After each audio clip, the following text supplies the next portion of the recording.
Welcome to We Like D&D, the show where we talk about our favorite hobby, D&D and TTRPGs and variety show style segments. I'm Kelly from the YouTube channel Power Word Spill, and I'm also joined by one of my best friends and D-Inspirations, Alec. Happy New Year. It's the same old me. Happy New Year. Would you like to roll for introduction? The first roll of this new year? Oh my goodness. Pressure is on. It's a 12. Nice. I think that is, hopefully my year is a 12. A good omen, yeah. Just not too crazy, but slightly better than average. Heck yeah. All right. You know what? Things can't be exciting all the time. You know, that may you live in interesting times is like an insult, right? True. Then I hope you have a slightly exciting new year. Thanks, man. We're also joined by my long-term roommate / wife, Lauren. Hello. Hello. Would you like to roll for introduction? I would love to. Right. No pressure, but how's your year going to be? Also a 12. Nice. We're going to have the exact same year. Incredible. A couple of slightly above average years. I kind of love that for us. Yeah. Now you have to roll and see if you also get a 12. All right. If it's different than ours, you can't hang out with us. Whoa. Okay. Different die, and they're not weighted. Die. That's crazy. That's wild. Okay, we can Kelly keep making the also got a 12. podcast. We can also keep got a making the 12. podcast. Okay, this is a great omen, guys.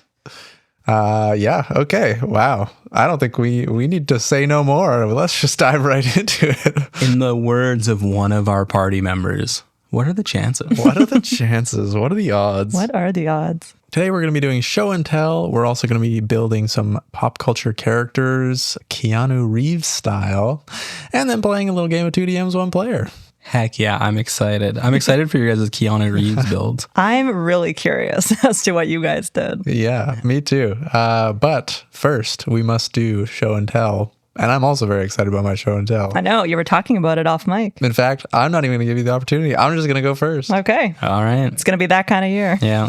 Kelly first once again. Yeah. Kelly's setting the tone for his relationships with us for the year. Yeah, it's important to set the tone early in a relationship, and just want to make sure that I'm really dominant right off the bat. On our first date, Kelly also said, let me show and tell you something. Let me tell you how this is going to go. And then you guys were kicked out of the restaurant. That was me signaling to the waiter. I need this to be over. I have for you 2 Shadow Dark articles that I wish I'd read before running Shadow Dark Okay. by the man himself, Sly Flourish. Oh my goodness. Or a TTRPG music app with a very cool interface. Hold on a moment. The choice is 2 articles is one of the choices? It's collectively under the umbrella of things I wish I'd read before I ran Shadow Dark. He's cheating. Kelly brought 3 things. Yeah. My homework sheet said 2 show and tell items. Oh, well, then would you like to hear about an article about Shadow Dark or another article about Shadow Dark? I'm thinking let's do the 2 Shadow Dark articles. I agree. I think we can't skip that. And we can't let this go for too long because it's still very relevant, because last 2 episodes ago now, we did Shadow Dark. And if we let it go anymore, then I fear that people will be playing Shadow Dark without hearing about this. I know we do this at the end of the show, but if we're going to talk about Shadow Dark and the episode we did on Shadow Dark, we got to talk about the elephant in the room, YouTube commenter, YouTube creator, Bob World Builder. I know. That's right. Yeah. I just assume that, Bob, you don't listen to every episode. I assume you do. If you're here, hey, what's up? Bob World Builder commented on the Shadow Dark episode, thanking us for the shout out and saying that he...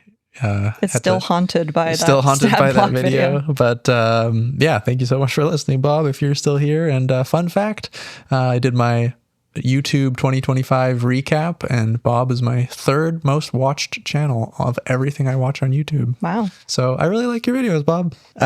My show and tell is 2 Sly Flourish articles that I wish I had read before running Shadow Dark, and one of them came out on the day that our Shadow Dark episode came out. Oh, okay. So I couldn't have read it, but just coincidence that on the day of our Shadow Dark episode, Sly Flourish released an article about how to run the Scarlet Minotaur as a one-shot. That's so funny. Could not have been Incredible.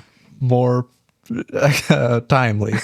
But both of these are thanks to Alvaro on the Patreon, who brought these both to my attention. They commented on the episode and with these two articles, as well as a recommendation for a actual play podcast. The Glass Cannon podcast is doing a Shadow Dark campaign, and I've been listening to it, and it's awesome. So Glass Cannon podcast Shadow Dark campaign is really wonderful to hear the Shadow Dark system being run. All right, so the first article is Shadow Dark House Rules by Sly Flourish, and these house rules fix so much of the things that we struggled with when we were playing. The first one is one of my favorite. I'm just going to run through these quick because there's not that many. Don't lose a spell slot until you've succeeded at least once. Oh, okay. So you get at least one cast for your spells. Okay. This one I'm iffy on, but the torches have 1 hour minus 1d12, so you never quite know how long they'll last. I actually love that. That's kind of fun, All right. yeah. Well, I don't want to do the bookkeeping, but if you guys... Yeah. I would do that for you. This one, no torch alarms, so the players can look at the clock, but the DM should actually keep the timer. If I used the torch timer website, then I think I could handle that. But so then you guys don't fully know when they're going to go out. Yeah. Lighting a torch in the dark takes a DC 12 int or dex check at disadvantage. So there's more consequences for relighting a torch. Yeah. No stabilization. You have 1 hit point or you're dying. And this is, I guess, to stop someone just being unconscious for the whole session. Like either just kill them or bring them back to life. Right. That's great. So either kill them and they get a new character or bring them back to life. But it sucks to be unconscious for a full session. Yeah. You start with 1 luck point. That's great. Characters begin with max hit points at first level. Essential. That is actually reminiscent. So the luck one is actually reminiscent of how luck is handled in the GURP system. Okay. So you can get a luck point as a character, but it's like that luck point is your 1 luck point for the campaign. So you might have like a character with 3 luck points, and that means that 3 times in the campaign, you get to use luck. That's cool. Okay. That is cool. This in particular is starting each session with a luck point. Oh, okay. So a little bit more loose with the luck points. The GM rolls death rounds in secret, so you don't know how long you have in the dying condition because you die for 1d4 rounds. Right.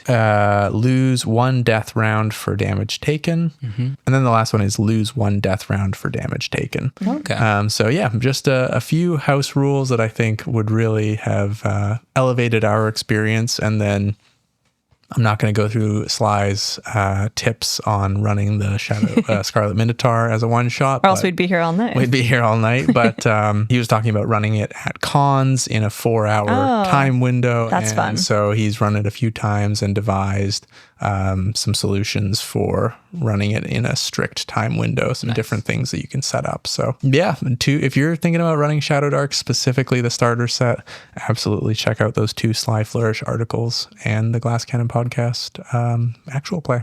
I would say check out those articles, but consider not implementing all of those house rules or even necessarily any of them if you're trying to get a taste for the game. True, yeah. Because try it as is, yeah. Like those are house rules that help us adapt Shadow Dark to our playstyle a little bit more. But I think they're not like fixes of the game rules. Totally. Right? Obviously that's like, so many homebrew rules or house rules, but I just wanted to put a point on that. If you're trying to experience Shadow Dark for what it is, very true. And for what it is very good. Yeah. Yeah. Consider just playing it as written. Yeah, for sure. Consider tasting the food before adding your spice. You don't have to do everything Sly Flourish says. Yes, you do. Shut up. Use his house rules. They actually also use some of these house rules on the Glass Cannon podcast. Nice. But yeah, I would really recommend even just their session 0 episode, even if you don't intend to listen to the full campaign, because it was really fun to hear them go about. They used the roll tables a lot in making their characters, and they did minimal world prep because they're really trying to stay true to the emergent storytelling style of OSR and Shadow Dark. So it was just really cool to listen to them, like 5 of them around the table, talk about, like the GM basically brought some vague ideas about the general state of the world. It was like as general as like two main factions in the world were at war, and then a third potentially divine or some unknown magic faction came and wiped everyone out, and both sides lost the war, and now you're in the aftermath of that. They got third partied. Yeah, they got third partied.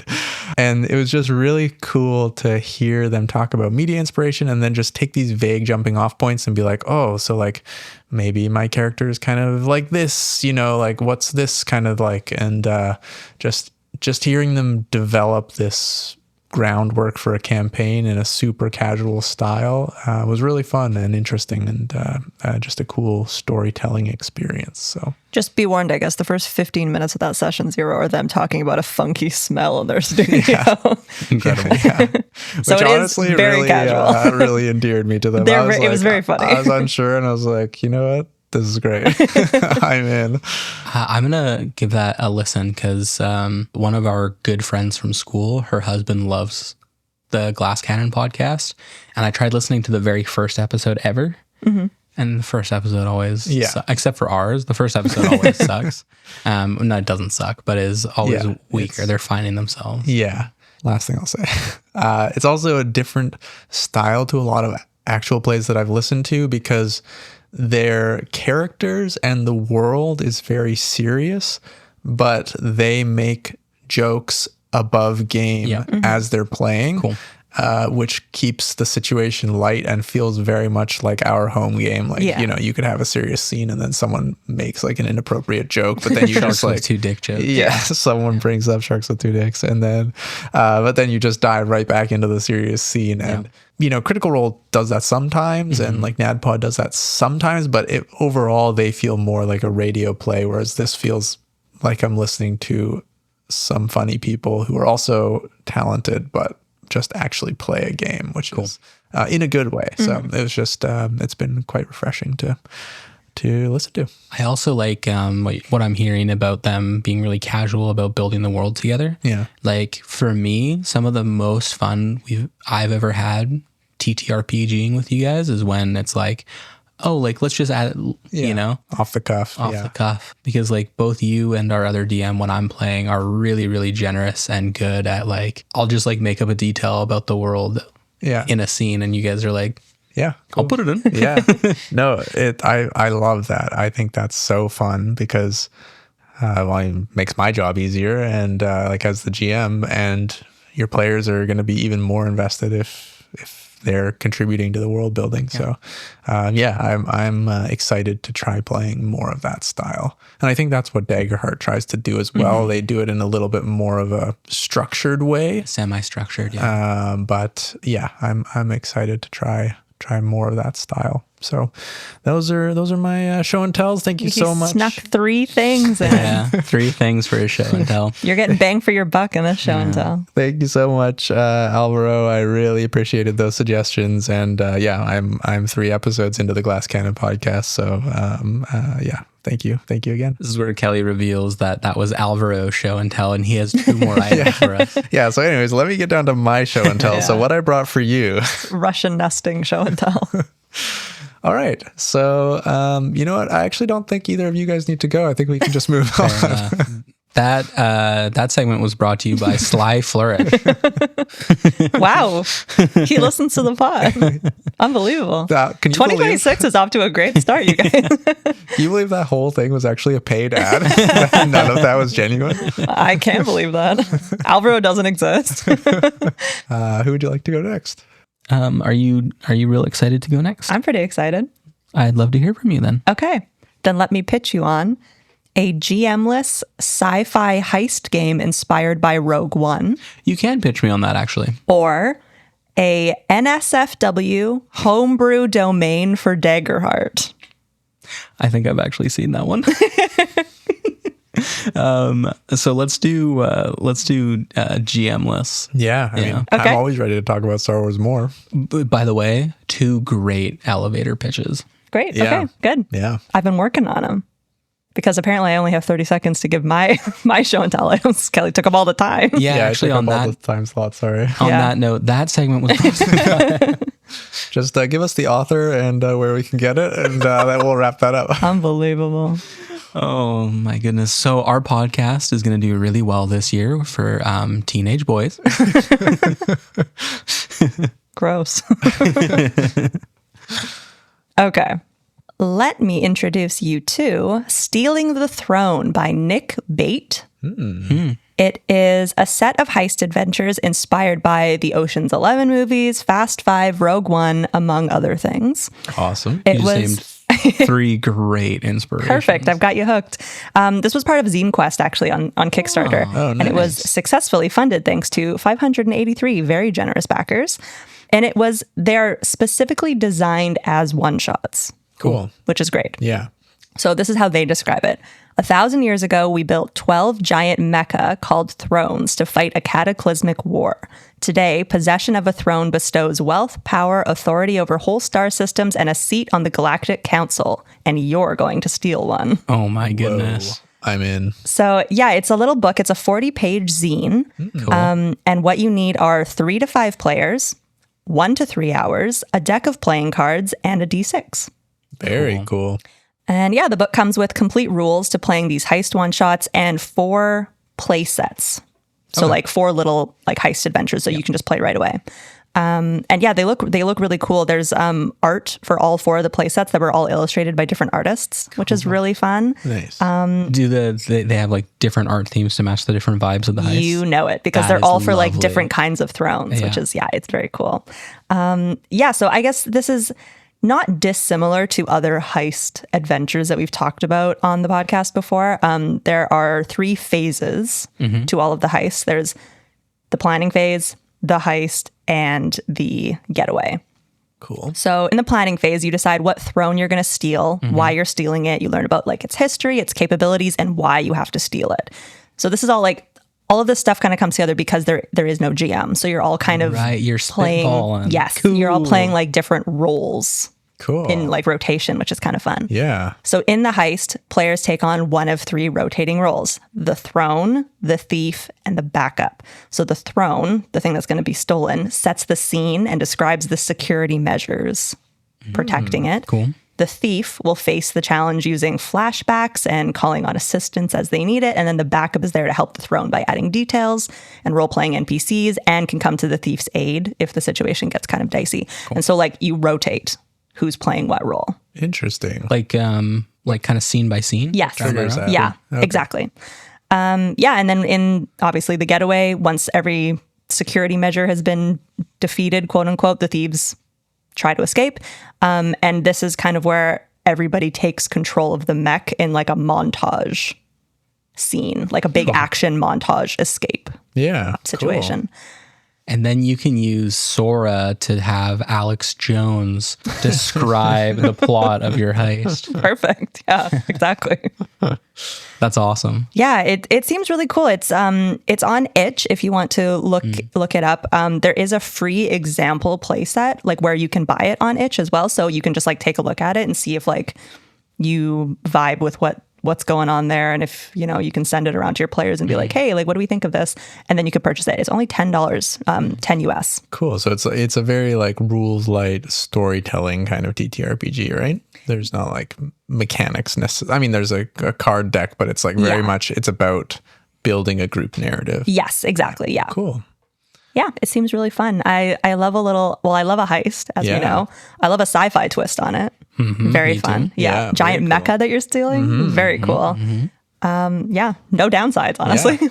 Wow, that's awesome. Oh, very cool. And the idea of rotating between the roles is very interesting because you can like leapfrog off of what other people have done and stuff. Yeah, that's very cool.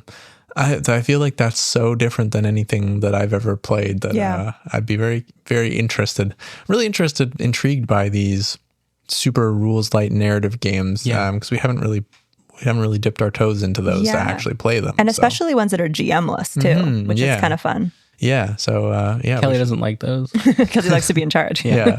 So wait, who's in control?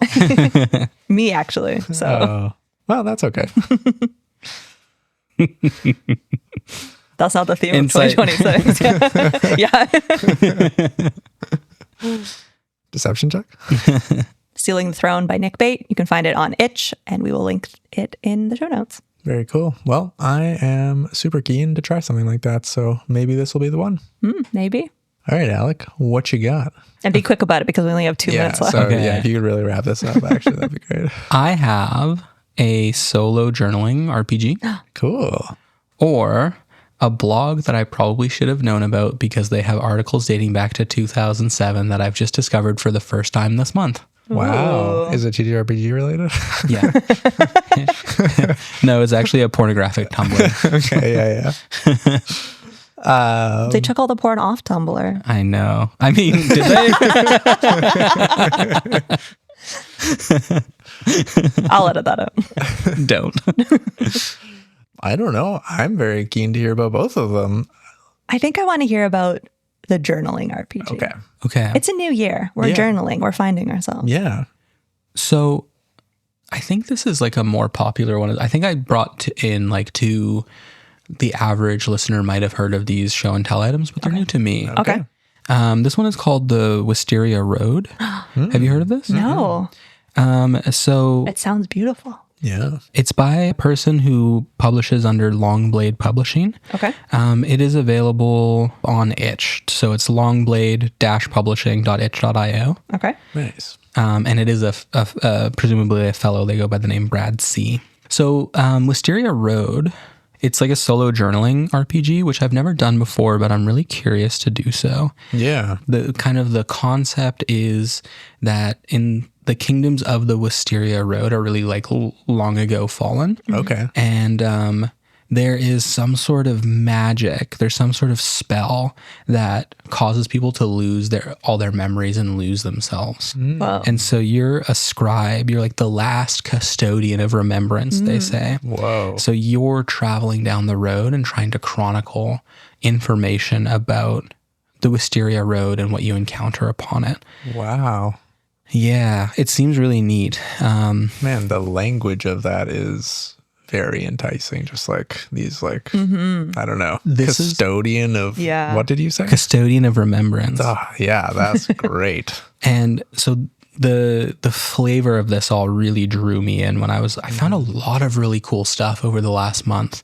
And this really drew me in because of the vibes. So the language, but also the art. So all the art in the Wisteria Road is like very, I'm going to find out this is like AI generated or something, but it's all like very cool, like kind of pencil line drawing type neat. style. Okay. Cool. That's awesome. So the mechanics are very simple. You create 3 memories that your scribe has, and those memories are kind of like your hit points. Okay. As you encounter horrific or intense things, you're at risk of losing one of your memories. And there are opportunities where you have like pillars of light where you could regain a memory loss. Okay. But basically, it's a very simple 2d20 system. You roll 2d20, and it's a 40-point roll table. Oh, Okay. cool. Yeah. A 39-point roll table, 2 to Okay. 2 to Okay. 40. Yeah. And you're encouraged to actually, if you roll 33 twice, to actually encounter that thing twice. Oh, okay. Interesting. So, for example, there's like a prompt called the Lantern Watcher. A pale figure stands on a cliff's edge, holding a flickering lantern. When approached, it vanishes, but the light reappears somewhere ahead, always watching. And then the journal entry example is, I saw him again, the figure with the lantern. The flame danced like a trapped spirit. I tried to reach him, calling out, but my voice was swallowed by the mist. When I got closer, he was gone. Only the scent of wet stone and burnt wick remained. The lantern glowed again ahead, always ahead. Is he guiding me or warning me? Whoa. Wow. And if you manage to make it 10 journal entries, you like reach the bloom of stone, which is like a vast plain where white stone. And I'll let you get there yourself. Wow, that is very cool. Yeah, just absolutely. Yeah, the language and the aesthetic of it is very, very cool and enticing. Definitely.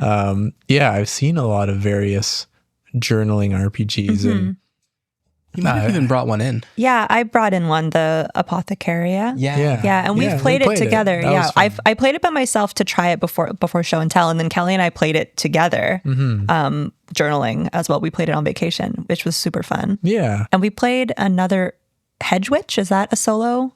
I don't think it's necessarily a journaling one, but I think it's meant to be a solo RPG, and we played that together as well. Yeah. But yeah, I think those kind of things kind of really live or die in the richness of the prompts. And those prompts sound very thought-provoking and Definitely. interesting. Yeah. And it's like, in my mind, it's kind of a perfect number of prompts to provide because we got 39 of them. So there's enough of them there that there's a good variety. Yeah. But then it's not like 100 where you're like, Yeah. Yeah. you encounter an owl that tries to get you to eat a frog. You know what I mean? Yeah, exactly. Yeah, they've whittled it down and kept just all killer, no filler. Yeah. Wow, that sounds very cool. Yeah, just even the name, Wisteria Road. That's very cool. And how much is it? It's pay what you want. So you can download it for free if you like. And I did so to check it out. But I'm planning on going back and giving a few dollars because even the time I spent reading and looking at the art felt like it was worth a couple bucks. Yeah, totally. That's awesome. Wow. I'm definitely gonna have to check that out. That's great. What a great round of show and tell. Especially mine, but your guys was good too. This guy. Have you noticed what's been bleeding out of the pod? That segment was brought to you by Simping for Sly Flourish. Simping for Sly Flourish. Come join my small Discord community. We're a nice group. It's probably not that small. I've heard that before. From who? Not you. Our next segment is Pop Culture Character Build. In Pop Culture Character Build, we each take a character from a popular intellectual property and build them in Dungeons & Dragons 5th edition. There's a little twist on it this month. New year, new segment, except it's the same segment. Instead of picking one character, we picked one actor, Keanu Reeves. So each of us has done a character build of a different Keanu Reeves role. And this was actually brought to us by someone who commented, Andrew Castile 6210, because they are interested in running an all Keanu one-shot. So I love that, and I hope these provide inspiration for your all Keanu one-shot. I hope so. And if you wait 2 more weeks, you can listen to our Keanu adventure build to run for your Keanu one-shot to really complete the package. Teaser. Lauren and I watched some Keanu movies this week in preparation. We watched Speed on Tuesday, and I haven't seen Speed in like a very long time. It's like probably 15 years. And it was awesome. It was just as awesome as I remember. Spoilers, they jump a bus over a gap in the freeway. Well, there's like a moment where he's like on a rolling bed or something like that, trying to defuse the bomb. Yeah, under the bus. Yeah. This Wild movie start so to many, finish. so One many great movies. review we saw for the movie was, the plot is believable. 4 out of 5 stars. No, it said the plot is believable. Great movie, loved it, 3 stars. It was like, great comments and like not a full 5 stars for some reason. So anyways, and then we watched John Wick, and also great. The first one, so violent. I've only seen the first one. I think you can stop there. I watched the second one and the third one.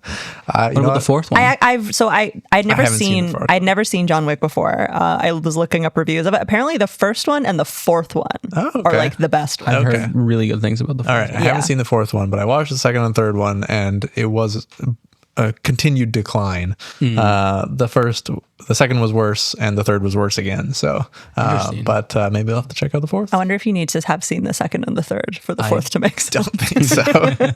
It strikes me as not a lot There's going some on character work that Keanu does in the third one that the fourth one just wouldn't make any sense. You show some respect, Kelly.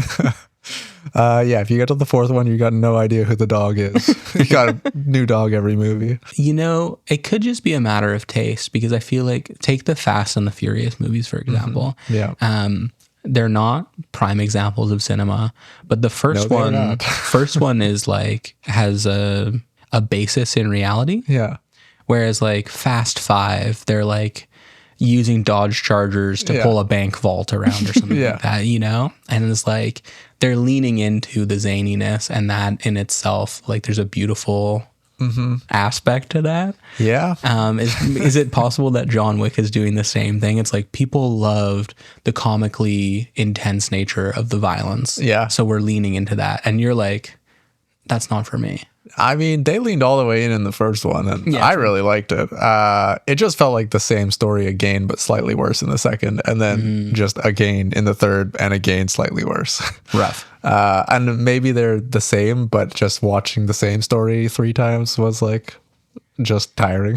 Fair. But you know, they got cool stunts. He does a bunch of really cool, shoots a lot of people, and that was, you wanted to watch that, Loren. I did, yeah. Well, I'd never seen Speed or John Wick. Yeah. Fair enough. How do you feel now that you've seen both of them? I feel like a better person. Nice. Yeah. I feel like you really enjoyed I John did, Wick. yeah, I did. Which was surprising because you don't normally like action movies. I don't. I'm a little surprised, yeah. But I mean, it's he did a lot of, he was doing the heavy lifting. Yeah. Also, I love Alfie Allen. Yeah. I just love Alfie Allen. Yeah. Yeah. Alfie Allen's like, I was saying this to Loren while we were watching. Alfie Allen's like a character actor, but specifically for fuckboys. Yeah, it's true. like- It's true. I think he's my favorite fuckboy character actor. That's the younger brother of an OnlyFans foot model. Slash rapper. Yeah. That's so specific. I actually didn't know that she was a foot model. I love her music. Yeah. So she revealed like a couple years ago that it's not like Lily Allen's OnlyFans, but she just has an OnlyFans where she sells feet pics. And I think it's like semi-anonymous that it's hers. That's cool. Unlike Tumblr, I'm not super up to date on the pornographic nature of Lily Allen's feet. Okay. Wink. Audio listeners, he just winked at me. He just took off his socks. He's wiggling his little toes at us. Oh, they're little. When did you get an anklet? You're so observant, Kelly. Okay, am I going to have to cut out 30 minutes of foot talk? Not that kind of podcast. It's 2026. It could be. I watched one Keanu Reeves movie in preparation for this and decided to go in a different direction for the character build. Excellent. What movie did you watch? So I really wanted to create Keanu Reeves's Shane Falco from The Replacements. Oh, Wow. Do you know The Replacements? No. Do you know The Replacements? yeah. So The Replacements is a movie that's loosely based on the 1987 NFL strike. And it's Okay. where they hire unknown football players to replace the football teams because of a strike. Okay. And Keanu Reeves is the quarterback. Wow. And That's it's awesome. a totally comedic movie. And Keanu Reeves nails the comedy, but is also like kind of an earnest character who like... Man's got range. He He does. does. Range. Have you seen him in those commercials? And so I went with a backup Okay. after watching the movie You're because also I was like, I couldn't... talking about Bill and Ted for a while. That was on the table. It's still on the table, Kelly. Spoiler alert. Spoilers. I've actually never seen Bill and Ted, and I still never seen Bill and Ted, but I am imminently going to watch it. It is most triumphant. Yeah, I feel like it's an excellent. It just fits right in with my movie taste. It gets brought up all the time. Yeah. Yeah. It is like, it's Kelly comedy for sure. Yeah, so Have you seen Bill and Ted? Okay. You guys should... this weekend, Guys, I know, yeah, I know. Can I invite myself over to watch Bill and Ted's Excellent please. Adventure with you? Yeah. Totally. How does your girlfriend feel about Bill and Ted? The science will not make sense to her. She doesn't really watch movies or television, so Okay. she would hang out, but Okay. yeah. Let's say what characters we did, and then I'll go first because your guys' builds will be more interesting. Mine's pretty straightforward. All right. I built New Yo. Oh, shit. Jesus Christ. Back on forgot your about old that, shit, yeah. Kelly. New Year, same New Year, Kelly. same me. Or Tuyo also works. I built Theodore Logan. I built Theodore Logan, Ted from Bill and Ted's Excellent Adventure. I built John Wick. Cool. Nice. No pun. Yeah, that's a tough one. Even I can't think of one. Oh, even you, Even I. the pun master. Even me, the great. Where do you find the audacity? Loren, he's a white man. Yeah, he was born with it. Maybe he's born with it. Yeah. Can I go first? Yeah, Please. let's hear We'll go about. We'll go in reverse order. Reverse show and tell order. Okay, so I built Theodore Logan, the future self patron warlock. Nice. Previous show and tell item by That's me. fun. Homebrew warlock patron from D&D Shorts. Yeah, D&D shorts, and they here's the Cliff's notes. You from the future are your patron. Nailed it. Nailed it in one. I thought I would have my character sheet up by now. Oh shit! And believe it or not, the wine hasn't hit me yet. So, Bill and Ted's Excellent Adventure. If you're unfamiliar, I am. yeah, true. Kelly, Bill and Ted's Excellent Adventure. The premise of the show is that Bill and Ted are two absolute bozos. Who are in danger of failing out of high school. And they have one final report that they have to do in order to pass this class at the end of the year. And it's like a history report. Yeah. And the meat of the movie is they are visited by George Carlin. Not George Carlin is playing a character. Okay. Yeah. Who's a guy from the future who has a telephone booth time machine, and you dial numbers in order to travel to different places and times. Okay. And so they gather a bunch of historical figures, and those historical figures help them with their report. Cute. Okay. And at the end of the movie, I think it's Ted's dad as a cop, and Ted's dad like arrests all of the historical figures. And so they're like, oh no, we have to like break them out of jail. Otherwise we're going to fail out of high school. And I'll never impress my hot stepmom. I forgot about that detail. Okay. I'm more interested. I haven't seen Bill and Ted's Excellent Adventure in like 12 years myself. But they have this moment where they're like, well, we have a time machine. So let's just make sure that in the future we leave my dad's keys behind the sign. Genius. And then they go behind the sign and the keys are there. Because them from the Amazing. Yeah. futures. Yeah. Yeah. And so patron future self Yeah. is like perfect. Amazing. That's the Nice. whole premise of the build. Okay. Okay. The other aspect of Bill and Ted's characters that like really easily map to D&D is that they have a really shitty rock band called Wild Stallions. Okay. But at one point they travel to the future, and it turns out that they have saved the world, and Wild Stallions is like the greatest rock band of all time. Okay. So I was thinking of multi-classing Bard, Okay. but I actually didn't. But basically what I did is I made a warlock and then put all of my intention behind using the charisma for performance. Nice. Okay. And so for the background, it's entertainer and they have a lute. For the equipment, I chose an axe. I mean, axe. Nice. Another Very word. good. Yeah, very good. And then I saw there was another option for the equipment. I had to take a simple weapon. Yeah. And this has nothing to do with Bill and Ted, but one of the options under some magazine or something like that was a frying pan, and I just thought that was really funny. So I did Samwise that. style. Yeah. And as always, my character builds are all about the character side of things. And so I would play, stats, max charisma, minimum intelligence. So if you can go below 8, Yeah. that would be good. Okay. Yeah. And I would really play into that in my role play, is just be like a really dumb, charismatic guy. Yeah. And Bill and Ted aren't actually that charismatic, Okay. but there's a charm to them. Yeah. Totally. There's an absolute charm to them. For So sure. I think that is represented by a high charisma score. Nice. I would do the California accent Yeah. if it wouldn't break the immersion for my party or Yeah. my GM. Yeah. I mean, if you're doing a Keanu Reeves one shot, you're probably okay. Yeah, if you're doing Keanu Reeves, that's true. But then I made my character you have to choose like the warlock proficiencies. Yeah. And I chose religion Okay. with the idea that it's like religious knowledge of musical figures. Okay. Oh, yeah. nice. That's Yeah. fun. I just like little things like that. Yeah. Just Yeah. like really lean into the, like if you can watch Bill and Ted, take all the notes on Ted's personality you can always find a way to make, Yeah, you can justify these sorts of things. for sure. Yeah, and maybe talk your DM into having a small familiar that you can name Bill. True.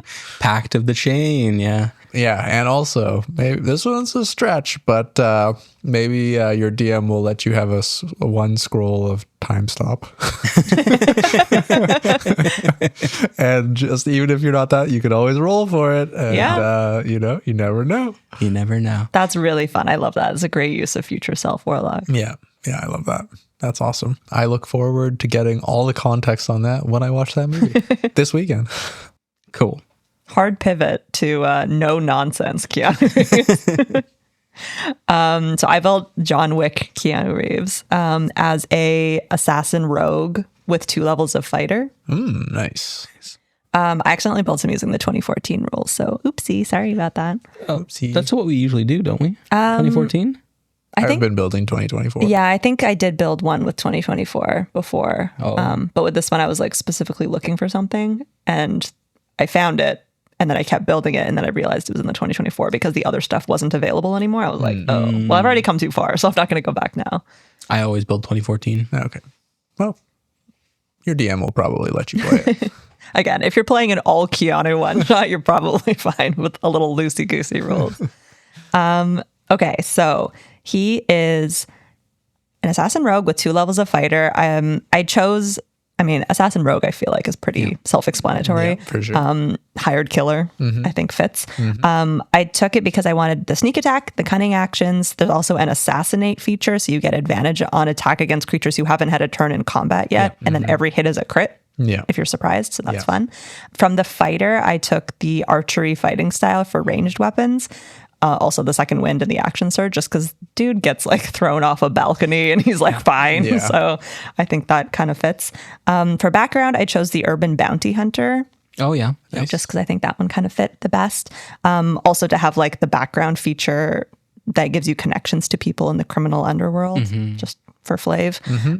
I made him a variant human because I wanted to steal the crossbow expert feat to shoot at close range. Nice. And He does do that a lot. he definitely does. And I made him, he's got a lot of proficiencies: insight, intimidation, investigation, persuasion, and stealth, and expertise in athletics and perception. Nice. For stats, I went dex first, then con, strength, wisdom, intelligence, and charisma. Not because I don't think he's charismatic, he just like doesn't talk a lot in the movie. So I think he's more like the strong silent type. Yeah. And I think just like, I would arm him to the teeth with like as many ranged weapons as your DM will allow. Yeah. Just because he's got those in every pocket and crevice of his body. He's like the modern version of like the pirate that has like... Yeah. Did exactly. you look at or consider any of like the gunslinger type stuff that is available? I did look at gunslinger, but there was a couple of things in there. I think something about like building your own weapons or ammo or something. Again, I've only seen the first one, so don't come at me in the comments. But that, I don't know, that didn't really make sense to me, and I liked the idea of an assassin rogue. So that's what I went with. Also, Assassin Rogue. Assassin Rogue is a sweet. great build. Yeah, and especially I think if you take the criminal background in 2024, you get the alert feat, which I believe gives you, as well as not being able to be surprised, but I think also gives you advantage on initiative. Well, I mean, he was surprised when people broke into his house and killed his dog. Yeah, this is just a mechanical thing, because if you can get advantage on initiative, then the assassinate feature is like so deadly. Yeah, that's true. The assassinate feature of the rogue, assassin rogue, is like so good. You just auto crit on. Yeah, it's so good with the sneak attack dice. It's so good.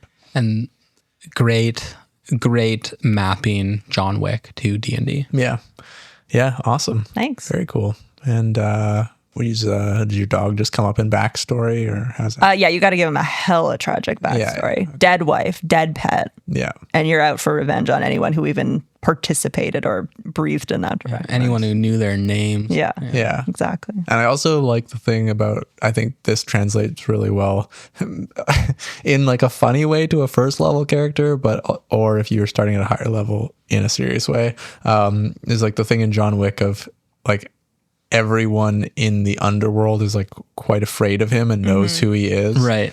So if you're a first level character, that's very funny because if you have that like effect in the world, everyone's like, holy shit. But if you're a higher level than that could actually be, you could talk to your DM about bringing that in. Like, Yeah, totally. you have a reputation, or, you know, maybe like you have the same name and look very similar to someone with that like reputation. And you kind of like get to use that a bit. That's very funny. Yeah, the idea of like coming in as a like level 1 player being like, so I emulated this off John Wick. It's like, okay.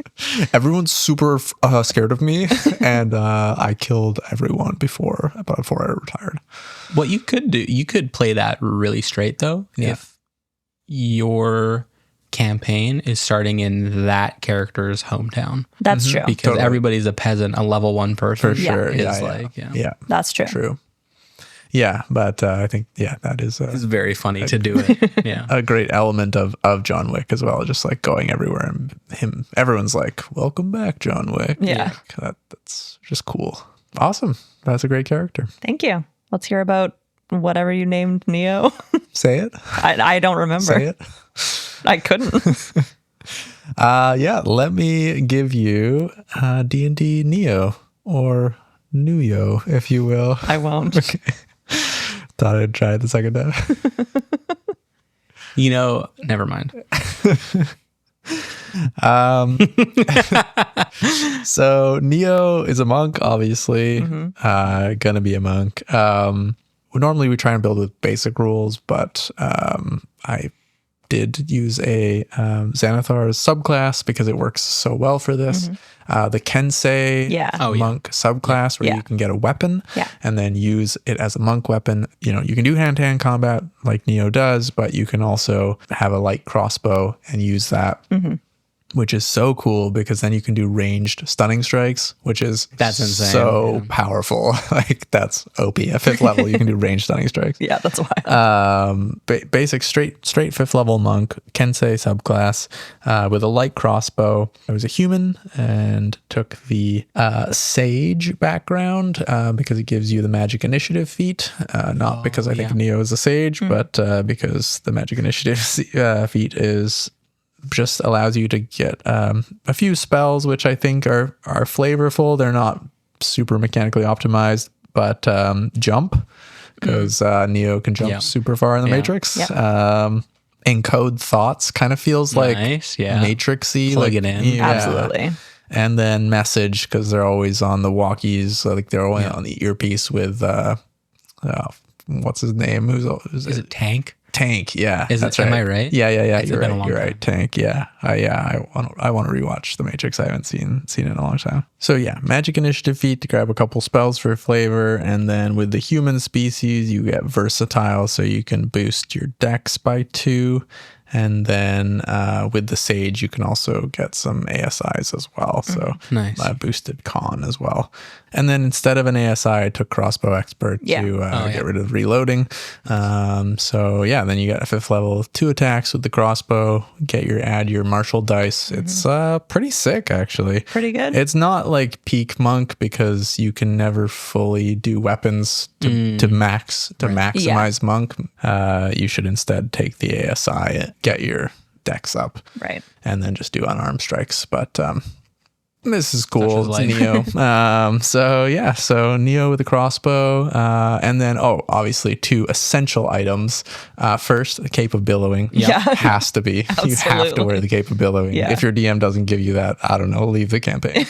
And goggles of something. And goggles of day vision. Fully homebrew pince nose for sure.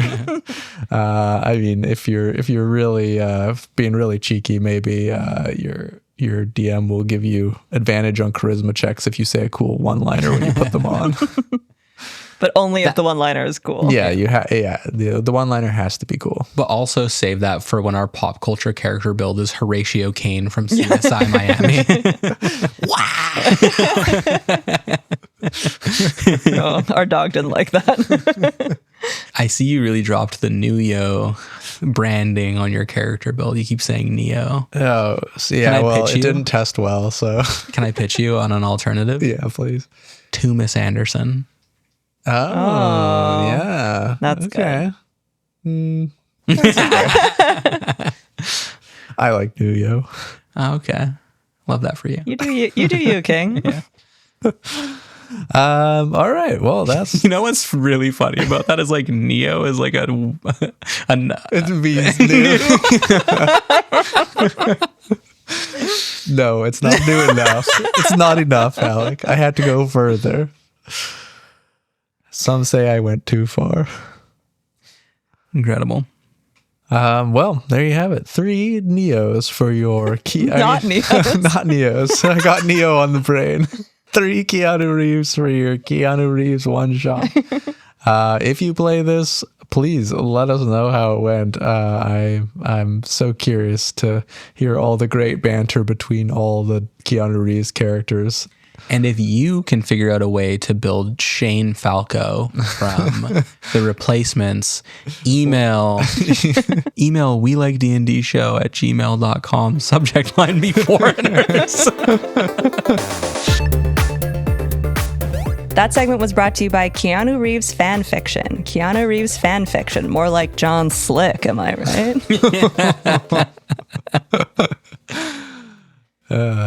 Yeah, there we go. That's for the ABO fans. That's incredible. And now it's time for 2 DMs, 1 player, a little game we made up where Alec and Kelly will take turns DMing for me, trying to get me to say a secret word. They each have 3 60-second turns to get me to say it. They get 1 point every time I say it on their turn, but a -2 penalty every time they say the word. So don't say it. You know, it's another holiday episode. It's the New Year's episode. So it's a New Year's special. You guys could run for me. We definitely could. Wow. Are you guys into that? A new I'm the only year's one who 2026. hasn't been double DM'd by you guys. And Wow. you're dying to. Wow. Alec came over here, he took his shoes off, took his jacket off, kept going. Lauren, do you want to put Sorry, your I keys just in this bowl? We have the same keys. All right, get out of here. You're the only one putting the keys in the bowl. It's just me. Yeah. I'll have a good time with myself tonight. Okay, take your headphones off. All right, Alec. Oh, yeah. Get out of here. Keep stripping. Okay, All right. Do you want to roll for the word? okay. 15. The word is rose. Okay. That's a good one. Yeah. Should be easy. I don't know about that. I don't think any of them are easy. Okay. All right, Alec, you can come back. I was massaging the Star Wars Cantina Band song in my ears. I was like going left to right, and it was like, do do do do do do do. We have our word. All right. Should we roll to see who goes first? Yeah. Low roll goes first. I don't know what that means, but I'm going to trust you. I got a 17. I got a 5, so you're going first? So Kelly's going first. I think Loren's going first. Is that how this works? Nope. Alec, tell us about your character. I'm gonna play Guinevere. Okay. She is a high elf wizard, 3rd level, who is In case that comes out. Okay. in case it comes up. Yeah. Who is And she has a boyfriend. and she is getting ready to move in with her partner for the first time. Ooh. Oh, okay. Guinevere. The high elf. 3rd level wizard, Yes. If anybody asks. if anyone asks. About to move in with their partner. This All isn't right. so hard. I don't know what you complain about all the time. Well, I think it's a skill issue. It's me going first. All right. Okay. Just going to vamp a little bit here while Nope. I think of what Nope. I want Start to the do. clock. Start the clock. Okay. 3, 2, 1. Guinevere, Hey. you are getting ready. What's your partner's name? Describe your partner for me. Okay, my partner is called Amy. Okay. And she is an artificer. We're getting ready to move in together. We're thinking of starting a business together, actually. Okay. Yeah. Are you moving into We have found, so I have my home, she has her home, but we've actually found a wizard's tower that we can move into together. Amazing. Third tower. Amazing. Yeah. Amy calls you on your sending stone and says, hey, babe, do you want to come over to the tower? I was just over here moving a few things in and have a little surprise for you. I was actually just getting ready to cast teleportation circle, my love. I will see you shortly. Okay, see you then. And I take the 66 seconds to cast teleportation circle, even though I'm 3rd level. I'm 5th level, actually. If anyone asks. Yeah, if anyone asks, I can cast teleportation. Okay, perfect. So you arrive. There isn't much. I mean, have you been here recently? So we just got the skeleton key, and so we've done the walkthrough, and Amy has started moving some of her stuff that's coming to this tower. Okay. I haven't done any of mine, and I'm kind of in charge of decor. Okay. Yeah. Okay, perfect. Not like a ton set up here. So you arrive and you don't see Amy anywhere, but there are like flower petals all over the floor. Oh my gosh, like rose petals? Yes, exactly. Okay. So you follow, I assume, I do follow them, yeah. this trail. I sing a like a little romantic ditty to myself as Perfect. I go. Yeah. What do you sing? Kiss from a Rose.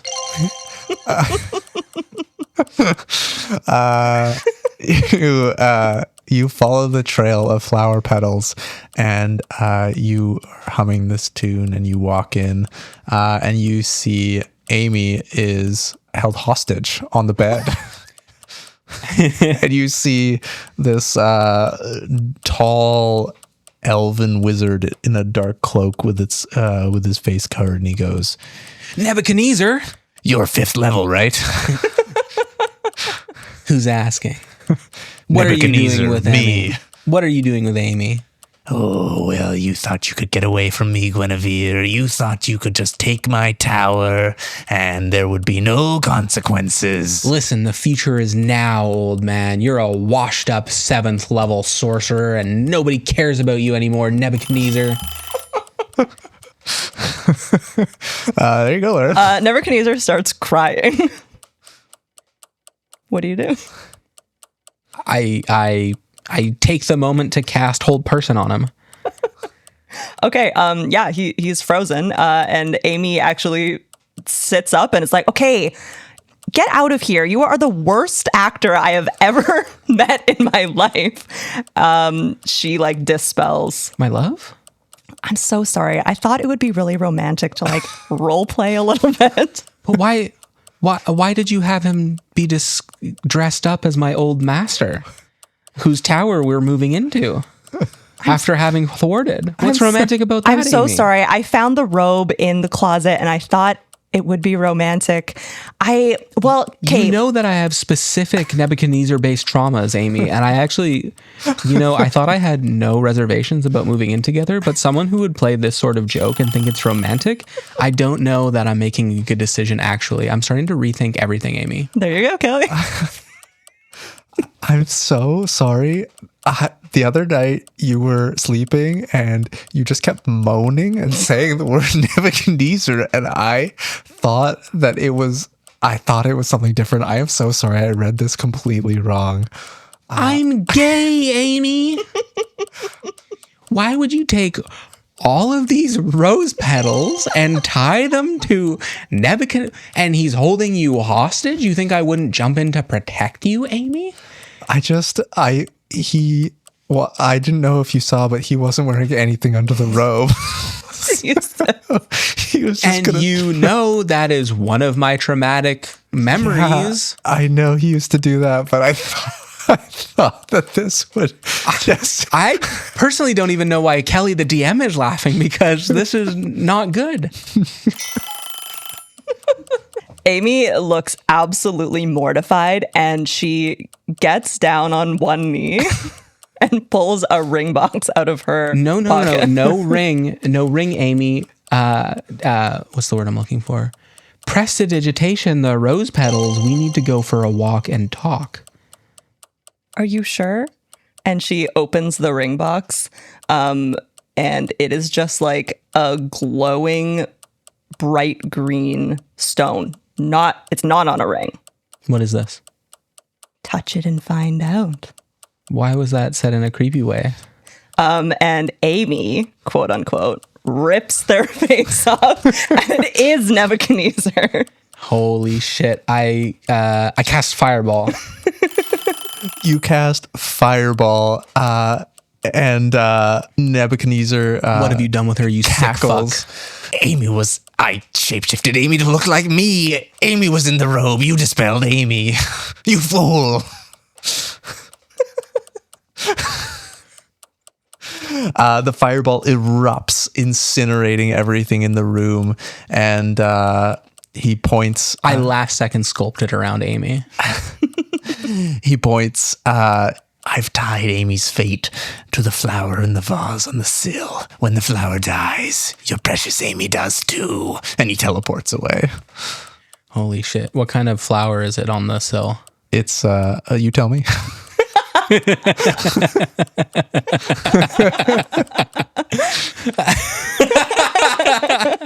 kind of flower is it, Alec? It's a carnation. Damn it. Well, I don't know if anyone was able to keep track of the plot there. Amy was Nebuchadnezzar, Nebuchadnezzar was Amy, but then it was, I don't even know. Well, things got out of hand. I think it was a tie. I think it was 2-2. I think it was 2-2. Yeah. I think that was a tie. That was Was it Rose? it was Rose. Yeah. Oh, I'm sorry. I said carnation at the end. I thought there was a winner one way or the other. You son of a gun. Well, I can't pick between mom and I dad. know. Who was who? I'm mommy.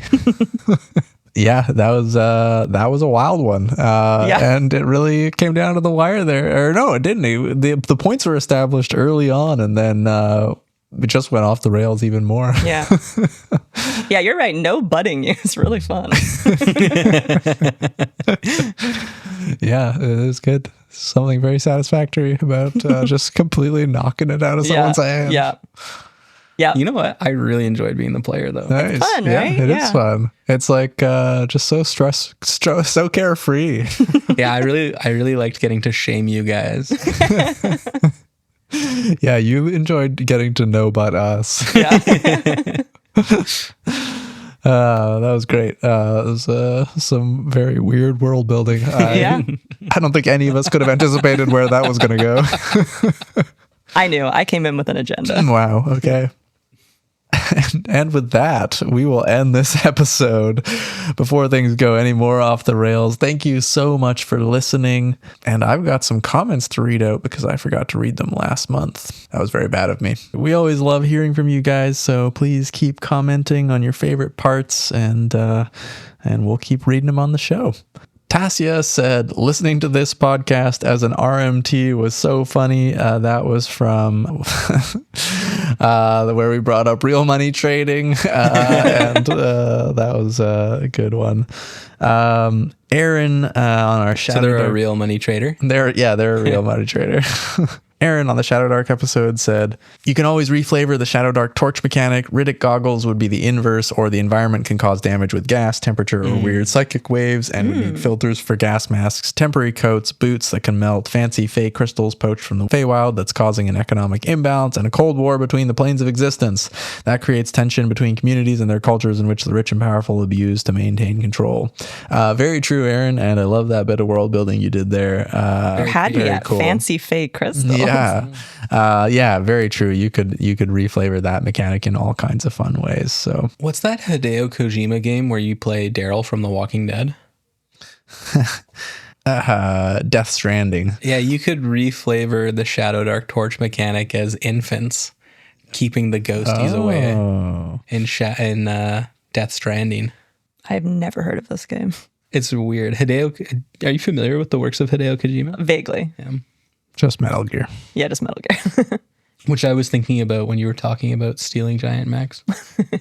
Shekel3 said, let me congratulate Kelly finally winning 2DM's one player and highlight how even that feat necessitated a sudden death. Someone has to step up. Thank you very much. Yeah, rare win from me, but you know what? This is my year coming back. Also, Christmas in Barovia sounds very intriguing, especially after playing Death House.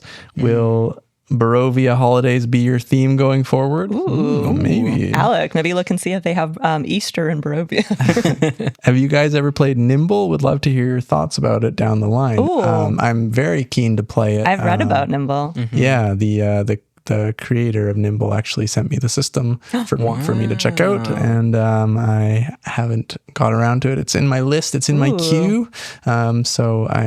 That is imminently coming to the podcast. We're definitely going to try it this year. Fun. I smell a first impressions coming. Definitely do. So, Shekel3. Yeah. Stay tuned. Obviously, as well. Loren read Bob's comment already. Had to hear about the Shadow Dark experience. Did not expect the shout out, but thank you. That stat block video still haunts me. So, thank you, Bob, for your comment as well. And you know what? I personally stand by your Shadow Dark stat block video. Yeah, I also do, Bob. So, controversial topic and not for everyone, but the great thing is, hey, it's homebrew, so you know what, you do whatever you want. Yeah, if it works for you, it works for you, right? Heck yeah. Thank you all so much for listening. We really appreciate you, and if you'd like to listen to more right now, you can head over to the Patreon at patreon.com/powerwordspill and listen to the bonus episode that will be available. Otherwise, we will see you in 2 weeks. See you then. Bye. That segment was brought to you by All Keanu Book Club. All Keanu Book Club. It's called Keanu Reads. Nice. Oh, I love it. I'm in. Should we start that? Yeah. What do we read? Novelizations of Keanu Reeves movies. I'm out. You wouldn't read John Wick? No. Not enough story. I feel like it's a very visual movie. And then he shot a guy. Then he shot another guy. Then he shot another guy. But you can describe it so differently. I'll write it. Okay. The fan fiction. Shot a guy takes on a whole new meaning. There you go. Kelly. 2026. Putting the John in John Wick. Somebody's putting a John in John. You guys are disgusting.